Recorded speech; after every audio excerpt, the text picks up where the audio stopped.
Now the risk of frost is over, you can plant outside all your tender annuals, such as geraniums, marigolds, lobelia, busy lizzies. Make sure when planting any of your tender annuals into hanging baskets or pots that you use a decent quality compost.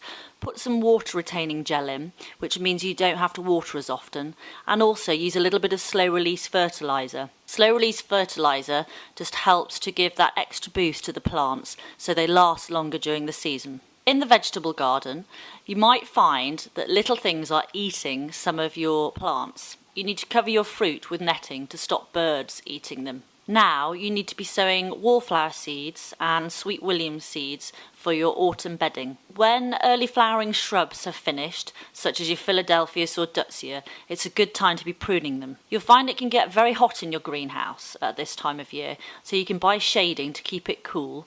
Also, just leave the door open in the daytime to keep it well ventilated. During June and throughout all of the summer, watering is paramount. Often things need watering once a day, so keep a good eye on this. You can trim box hedging now.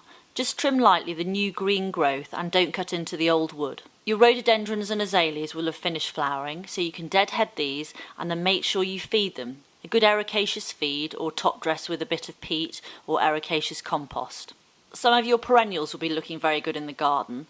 If the taller ones are leaning over a little bit, make sure you cane them or stake them to stop the flowers snapping off. Tomatoes should be starting to flower now, so start feeding them a couple of times a week with a high nitrogen feed. Make sure you pinch out the side shoots to keep them growing taller, unless they're bush varieties, in which case you don't do anything to them. You can sow direct into the ground a few things outside to eat, such as your lettuce, rocket, spinach, beetroot and carrots. These can be sown throughout the whole of June.